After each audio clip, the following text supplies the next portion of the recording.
This is Whitney Peyton, and you're watching the Network 317 Dub P. This is what you sound like. Well, pipe it down, bitch.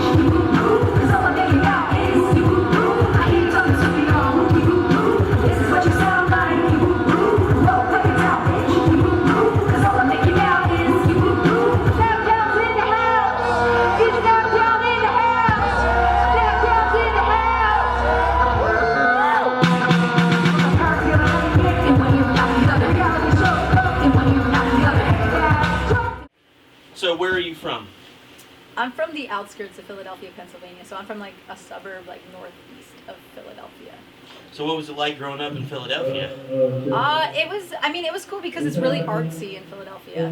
Like Philadelphia is known for a lot of big hip hop acts already, like Eve, Will Smith, comedians like Kevin Hart. There's a lot of talent there, Beanie Siegel. So it's a lot to kind of live up to when you're deciding you're going to be a hip hop artist, and you're like, wow, we got all this talent from Philly, so I got to really represent. All right. What would you say your biggest musical influence is?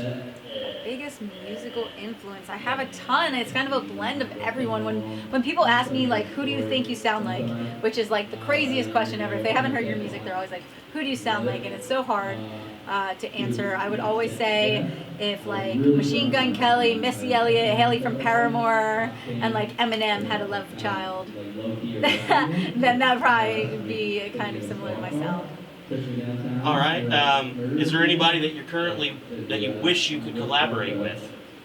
I want to collaborate with Die Antwoord. I don't know if you've ever heard of Die Antwoord, but I think that would be a really interesting collaboration. Everyone always expects me to say a rapper, but I think someone like Halsey or Die Antwoord or like someone that's not even in hip hop, I think the blend of the genres is a really, really cool thing. So you definitely would like to switch things up and try to make it so that it's not all just straight hip hop. Yeah, exactly. Like when Nelly, who did he collab with, like Tim McGraw or whatever, and they made that All in My Head song. That was a really cool song. So I think blending hip hop with other genres, especially now, there's like the lines are so blurry anyway between genres. So I think not always just rappers collabing with rappers. I think it needs to just go all over the place. All right. Have you ever found yourself not making any progress in your career and feel like giving up?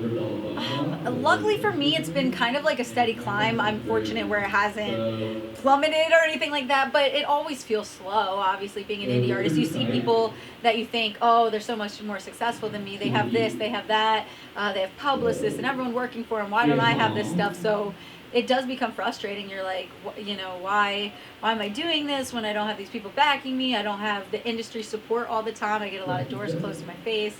But then you get fans that are like messaging you and they're like, just never quit. Like, do me a favor. Just like, without you saying that you're upset or anything, just fans come up to me every show and they're like, do me a favor. Just never stop doing this. And that they don't know how much that really, really means, because you're like, oh, I've thought about not necessarily stopping music, but like maybe making music that is just for me or something like that.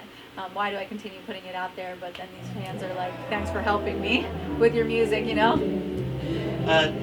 Being a woman in the industry and your career starting to really take off, do you have any advice to other women that might be wanting to get into the industry right now?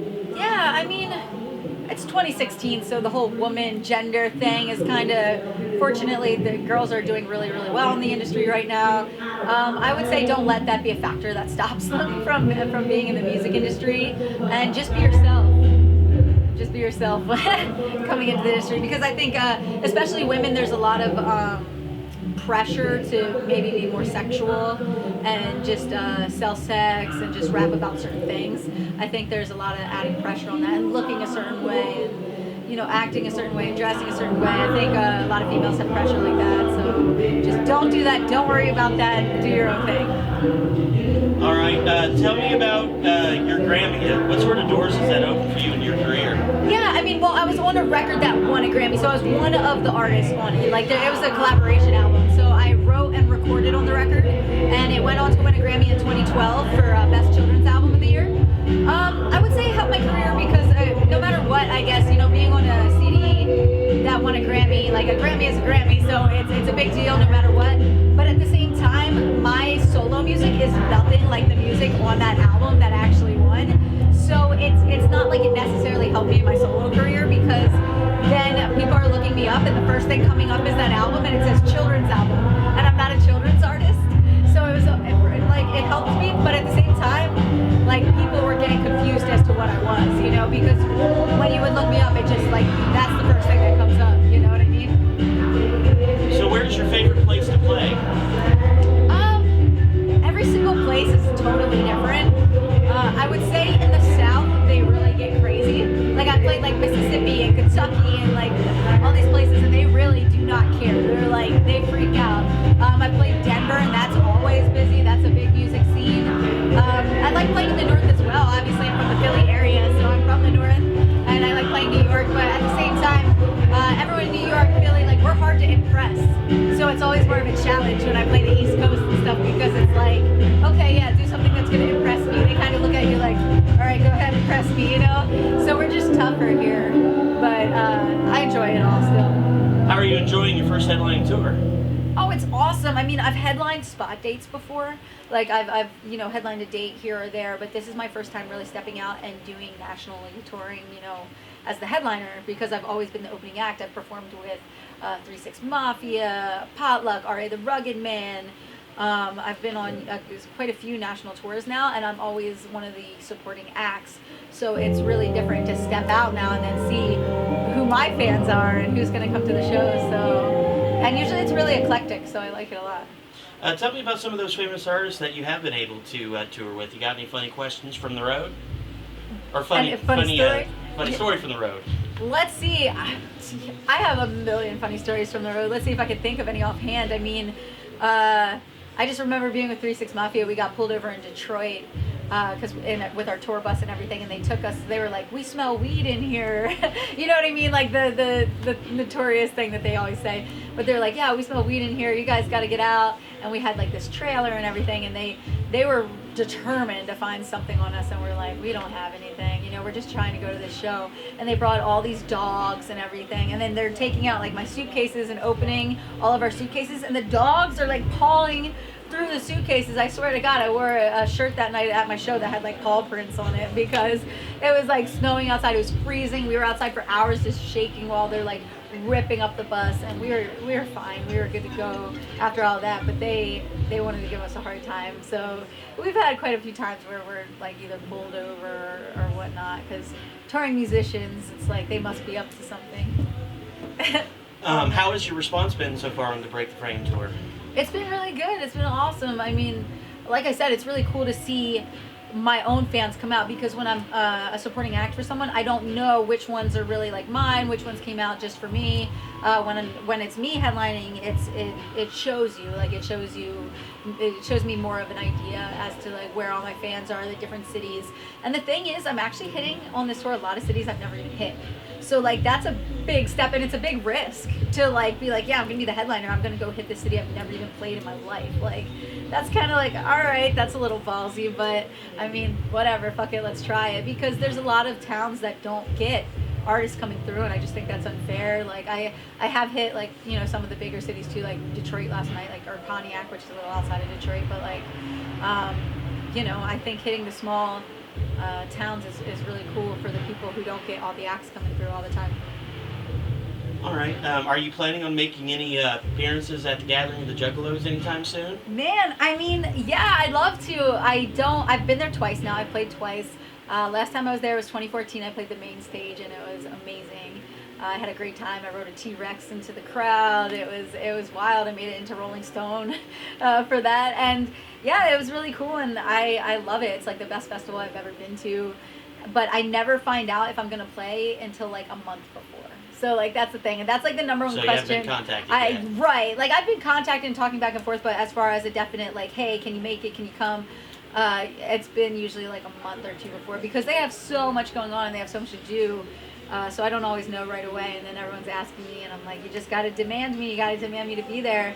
So as long as the fans are going and commenting and requesting me and like going on their Facebook pages and stuff like that, that, you know, makes me able to go. What's your favorite place to get food on the road while on tour? Food. I've been to a couple awesome places, like barbecue places in Mississippi. Of course, any of the seafood in New Orleans, which is New Orleans is how they say it. If I say New Orleans, they're probably going to make fun of me. Of course, Philly cheesesteaks. I mean, but that's not on the road. That's my hometown. So, I mean, there's different places for every city. So you got to check out everything. These guys on tour with me right now, they're from Arizona, and they've never really had the like New York pizza. So we were in New York yesterday, and I'm like, yeah, pizza's way better on the East Coast. So they're having that here. And then when I go to where they're from, all we have is like tacos. so it's cool that every place has their own signature food. On tour, during your downtime, do you go and visit any of the tourist attractions?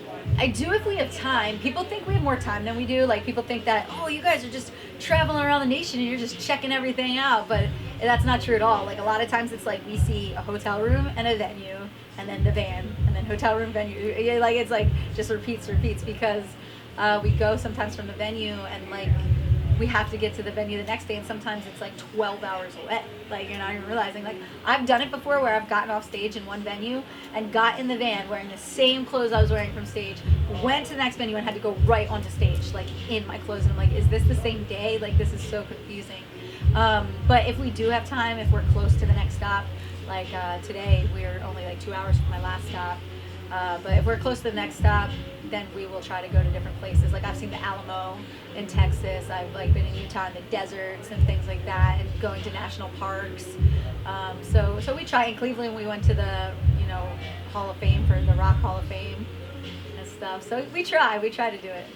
While on touring, I saw that you stopped at the Amityville Horror House. What were your impressions? Yeah. Why'd you stop there, and would you spend the night there?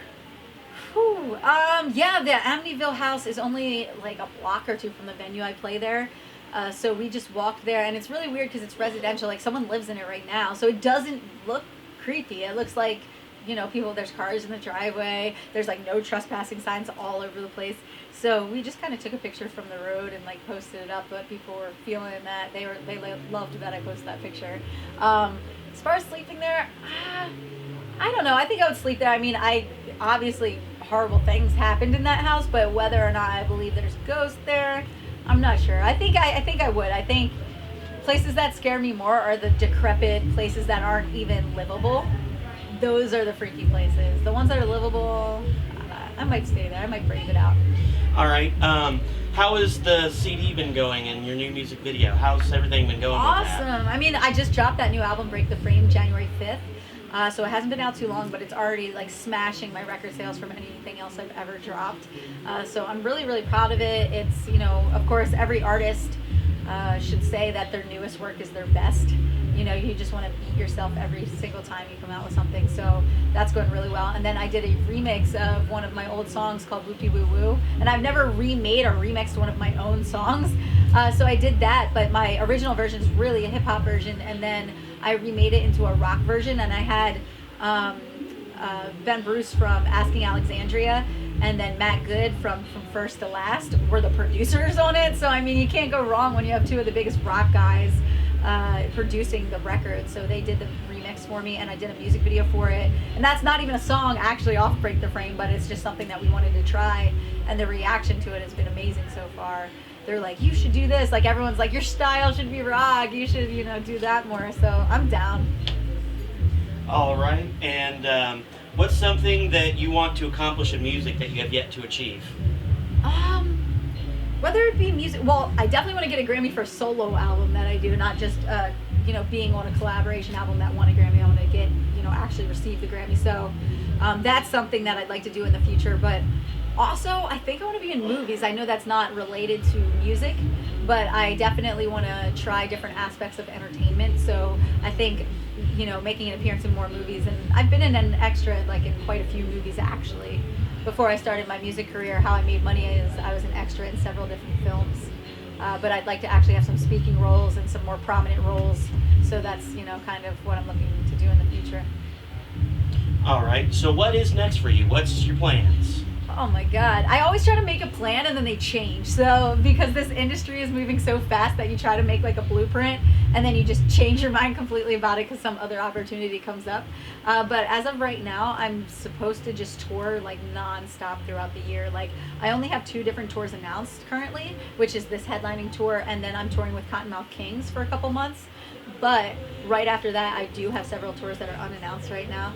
And I'm gonna just be touring just straight until the new year because touring is really where it's at. I love the aspect of live performance the most, so I'm just gonna relentlessly tour. That's my plan. Anything you want to say to your fans? Yeah, I mean, I represent a movement called Team Underdog.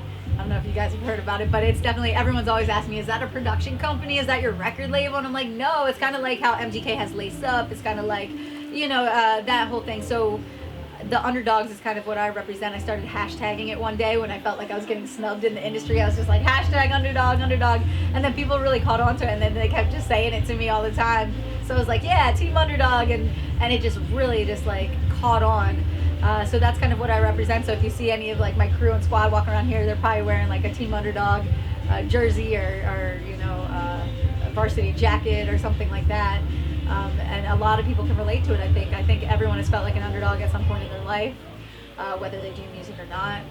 So that's who I put it down for. Even though people see me rising up and go, "You're not really an underdog anymore." I totally am. I mean, I'm still in the independent music scene, going against people from the very mainstream world, and I'm just now stepping out as a headliner. So I really do feel I'm an underdog in many aspects.